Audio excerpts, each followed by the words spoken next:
Hi, my name is Officer Wright. I work for the East Brunswick Police Department Community Policing Unit. Over the last couple of years, I had the privilege and honor of teaching the L.E.A.D curriculum in the East Brunswick schools to fifth graders. L.E.A.D stands for Law Enforcement Against Drugs. The L.E.A.D curriculum, I feel, is something that's so vital and so important to our students and to the community at large. The L.E.A.D curriculum talks about a couple things. It talks about setting reachable goals, making responsible decisions, managing your emotions, selecting your peer group, choosing friends based on certain qualities. It's a 10-week curriculum, and over the first 5 weeks is about skill development. Over the second 5 weeks is about how do we apply these skills that we just learned weeks 1 through 5. When we talk about reaching goals, this is so important because when you have goals, you live a narrow life. Someone that has goals, they know that I'm trying to get from A to Z. In order to do so, I have to live a narrow life. I have to make responsible decisions. I have to manage my emotions because they understand that their emotions will affect their decisions and their decisions affect their goals. They understand they have to choose their friends wisely. You just can't choose anyone to hang around and associate with.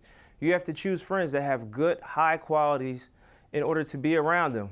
Show me your friends, I'll show you your future. They have to understand their attitude. Attitude is more important than ability. They have to understand character traits play a role into their progression in life. They have to be courageous. They have to be self-disciplined. They have to be responsible. These are key ingredients from our students going from boys and girls to men and women that are productive in our society. I hope that over the next 10 weeks you're inspired and you're encouraged. And I hope that you tune in each and every week. And I hope that you would share this with your friends and families. Whether you're a parent, whether you're a teacher, whether you're a student, whether you have a sibling, a younger sibling, or an older sibling, whatever it may be, hope that you tune in that this really inspires you and encourages you. Again, my name is Officer Wright. I work for the East Brunswick Police Department, and this is the L.E.A.D curriculum. Thank you.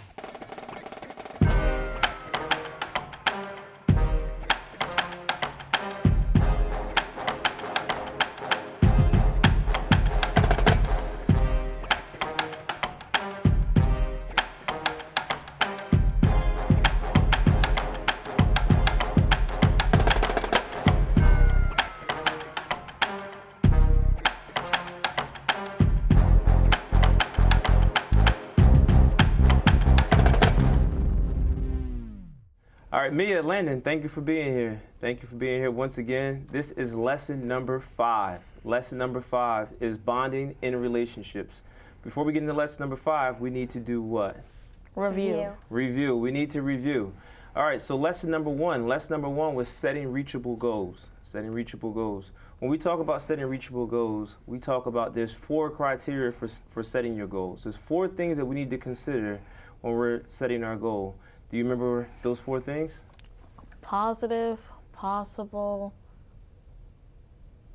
I forgot the third P and then it's specific. So there's 3 P's and the S. Do you remember what they are? Yeah, positive, personal, possible, specific. Excellent. 3 P's and the S. Now we also discussed there's 6 steps towards reaching your goal. When you're talking about that goal, right after you name that goal and you know exactly what it is that you're aiming for, that you're striving towards, there's 6 steps that you have to consider. You remember those 6 steps are? Do you remember one of them? Oh, name it. Right. Name it, picture yourself, say I can, think how to do it, go for it, and Celebrate your success. Excellent. Now lesson number 2. Lesson number 2, we're going back a few weeks now. Lesson number 2, we talked about making responsible decisions. Now we know that sometimes in life we have complicated decisions, right? Sometimes you may have to choose between an apple and an orange. That's still a good decision. But sometimes we have to consider a decision may be good or it may be bad. If we make a good decision, it will yield what kind of consequence? A negative consequence. A good decision. No, good decision, positive consequence. Positive consequence. And a bad decision could yield a negative consequence. A negative consequence. Excellent. Good job, guys. Now, we also talked about a decision-making model. When we're thinking about making decisions, there's something that we want to think about as an acronym. It's STAR. S-T-A-R. Do you remember what the S stands for? Stop. Good. Think. Act. Reflect. We want to stop and think about our decision, right? Stop and think, what type of decision should I make? Right? Stop, then think about it. Think what's going to happen if I make this decision? After you have taken some time and you stopped, you thought about it. Now you act on that decision. Then you can reflect on the decision you made. All right. Lesson number three, we talked about identifying and managing your emotions. There's 4 basic emotions that we talked about, 4 basic emotions. Do you remember those emotions? Happy, sad, scared, and angry. Good. Happy, sad, angry, scared. Now, I don't know if you remember this, but I want the audience to think about this. We said our emotions affect our decisions. Our decisions affect our goals. Our emotions affect our decisions. Our decisions affect our goals. It's very important to keep that in mind. In every lesson that we talk about going forward goes back to our ultimate goal. All right? If we don't make good decisions, that affects our goal. If we don't manage our emotions, that affects our goals. Then we go into lesson 4. Lesson 4 was effective communication. With effective communication, we talked about there's 3 forms of communication in terms of personality. Someone can be passive, assertive, and aggressive. And we also talked about within that you have verbal and nonverbal ways of communicating. Remember it? And then I asked you in lesson number 4, give me one example of verbal communication, and you said what? Do you remember? Call. Calling, right. Speaking, talking on the telephone. Calling is a verbal way of communication. And I remember telling you and asking you that my son was in school and he was learning a nonverbal way with his Chromebook. Mm-hmm. And you remember what that was? What type of nonverbal way? Typing. Typing, yes, but what is it? Texting. Texting, email. Oh yeah, email. Email is a way that he was learning on his Chromebook. So we have verbal and nonverbal ways of communicating. For today, we want to talk about bonding and relationships. We want to talk about friendships.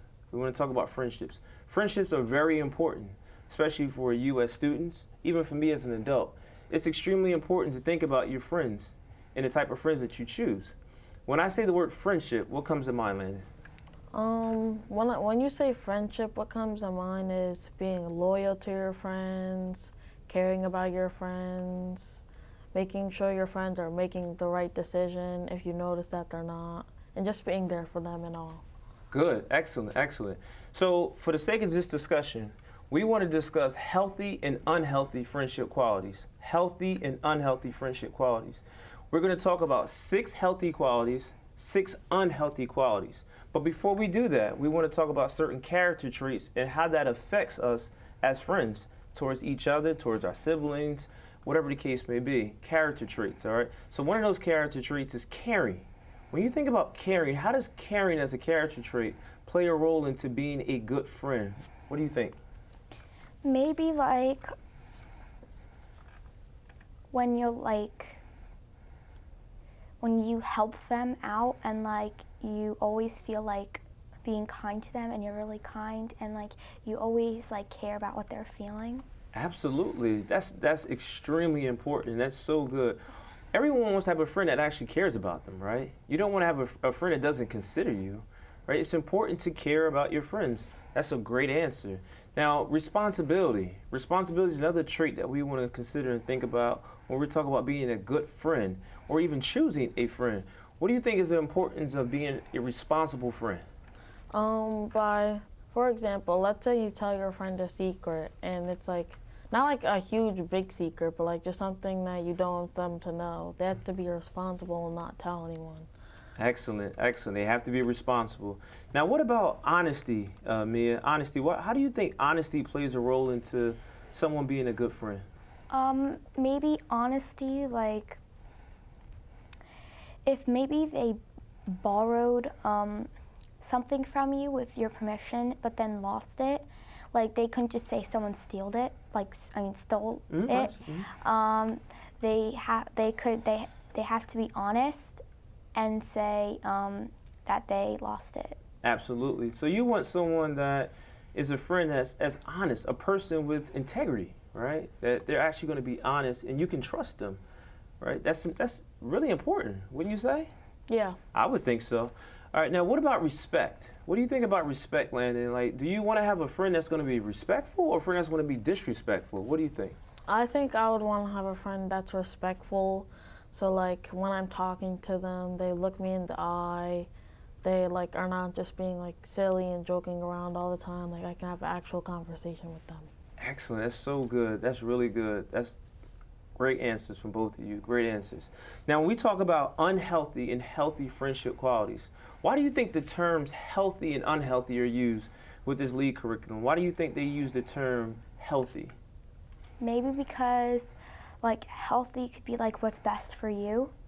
Like even healthy like in your health. Like if you want to be healthy, you have to do what's best for you. And then if it's a healthy relationship, that means it's like what's that person's like best for you. See, we get in the lesson right now. There's nothing else to say. That's good. That's so true. When we think about how we're going to, let's say, eat, like the food that we eat, right? We want to put good food in our body typically, right? Because it's good nutrition for us, right? If we put good fuel into our body, then our body will produce for us. It's the same thing with friendships. If you hang around friends that have healthy qualities, like she just said, it's going to be good for you.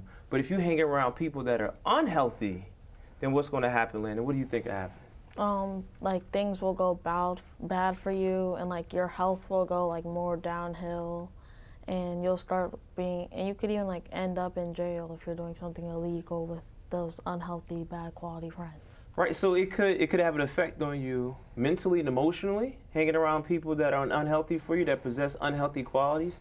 And then if you end up engaging in what you're saying into bad behavior, right, that's the physical component of it, then you could end up, incarcerated or in jail or something like you mentioned. So it's very important. So I want to discuss briefly these qualities, and I want you guys to really help me explain this to the students that's listening, to the audience that's listening, your thoughts on these qualities. So when we talk about healthy, one of them is loyal.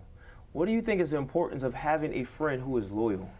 Like loyal be like someone like who's always there for you, and like it's almost like loyal has like a lot of different like traits in itself, like trustworthy and caring, because like if someone's not there for you, then like why would they want to be your friend? Right, that's good, excellent. Now another quality we want to consider is forgiving.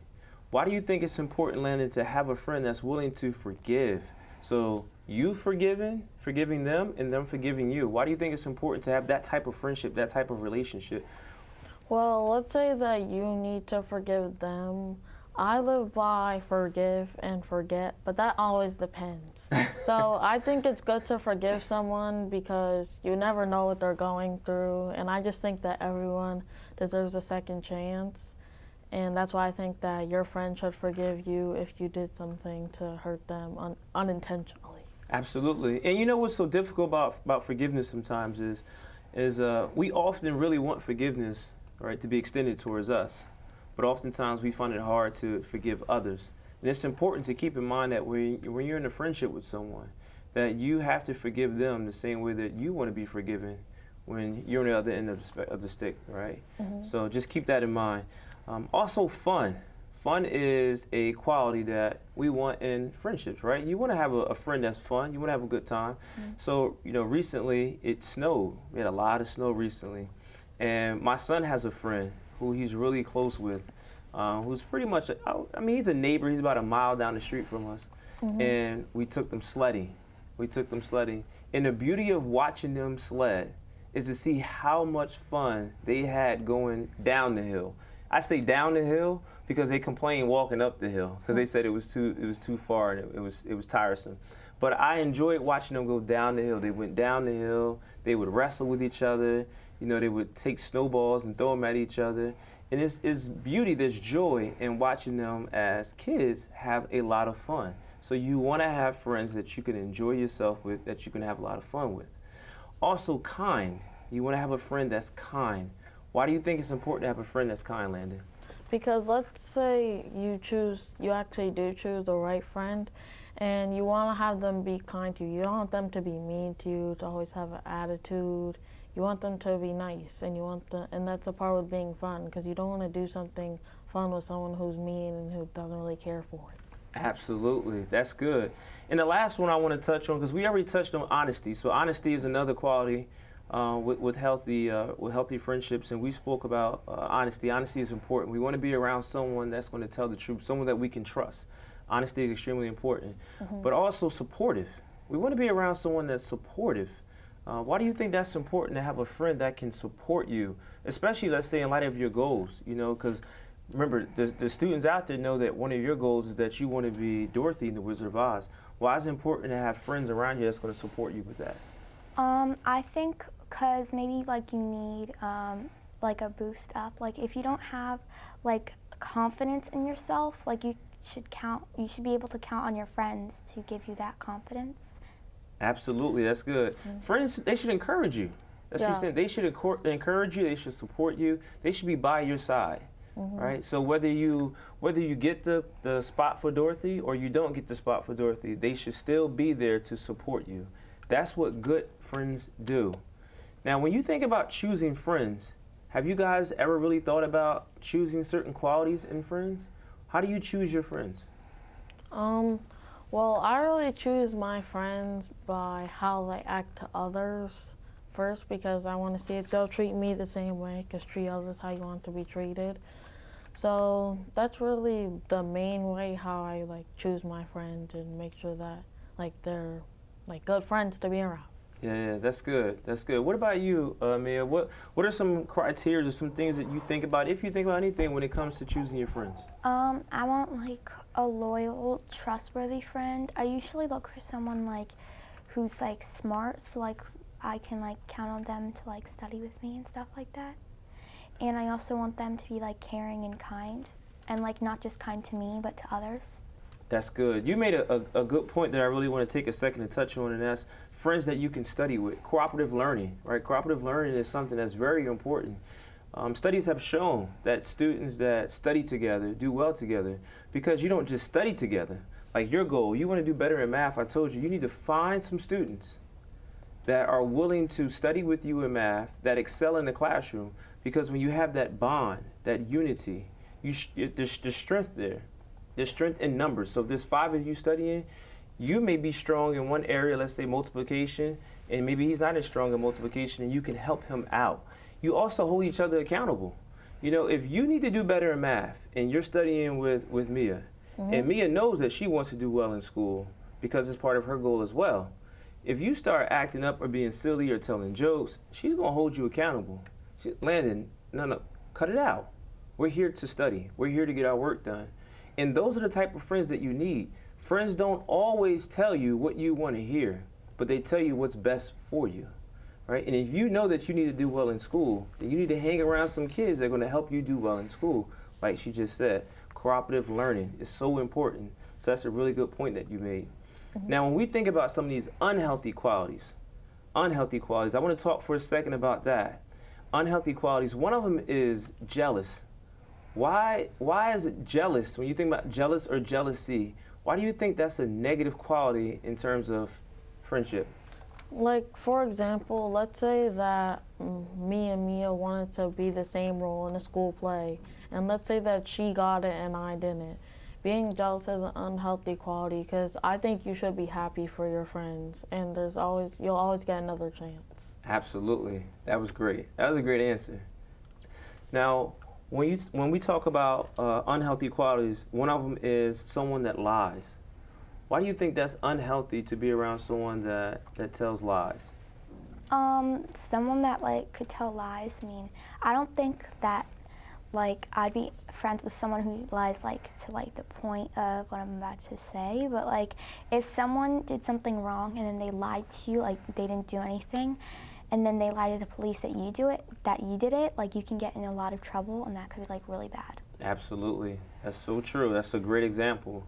So lies can catch up with you, and you can get in a lot of trouble. And sometimes, you know, the trouble that you can get into, again, may be irreversible, or it can affect you to the point where it hinders you for the rest of your life. You know, so these decisions in terms of who we're going to hang around and why we're going to hang around certain people, we really have to consider them. All right. So we said jealousy, we said lies. What about gossip? Someone that gossips. The word gossip, maybe some of these students out here are not really familiar with the word gossip. Can you break that down a little bit? Are you familiar with that term, gossip? So I think that gossip is like when your friends, they talk about you behind your back and they're really just not real friends. Maybe, let's say you are not so smart, but you're friends with a smart friend. You could just be using them, but gossip is when you would be talking behind your friend's back to other people about them or making rumors. Right. So and that could be like pretty much when you do something like that, you're slandering someone. You're speaking stuff that's negative about that person, or just simply like you said, talking about them behind their back. Who wants that, right? You don't want someone to say anything negative behind your back. You know, if I had something to say, you know, to you, maybe with some type of issue or something we had, you know, the respectful thing to do and the courteous thing to do to show you that I care is to talk to you one-on-one about it, right? Where I'm not embarrassing you. I'm not going to talk to Landon, you know, I'm not going to talk to him about you. I'm going to come to you directly and talk to you about it. And then you're going to know that I truly care, right? Yeah, because I'm coming to you and I'm working it out. Go ahead. It's none of my business, so you should just talk to the person who it's about, like to them, talk to them about it. Right, and it goes back to the old saying, right? Treat others the way you want to be treated, right? You don't want anybody talking about you behind your back, so don't do it to others. Makes a lot of sense, right? Now, one of the other qualities is holds a grudge. Holds a grudge. Do you know what that means, holds a grudge? It's like if you do something like bad or like they don't forgive you, or like even if they say they forgive you, inside they don't forgive you. Absolutely, that's exactly what it means. I have an example. Sure, go ahead. So let's say that you were in class one day and you had to borrow your friend's pencil and it broke. And let's say a week after that, they still didn't forgive you. That's holding a grudge because it's really not that big of a deal. Right, yeah. The whole point of holding a grudge is the person is unwilling to forgive, right? Mm-hmm. They're unwilling to move past whatever the issue is. And when we're choosing friends, we want to choose friends that, listen, things are going to happen. Things are going to happen. When you're in a relationship or a friendship with someone, at some point in time, there may be something that you don't agree on. How do you work past that? Conflict resolution. How do you reconcile between whatever you disagree on? How do you come back together? And it's important to have someone that's willing to forgive and be able to move on, because that very thing, that very issue that you went through, it may be able to strengthen the relationship that the two of you have. So holding a grudge is not something that you really want to deal with when you're talking about having a friend, a good, loyal friend. And the last one is mean.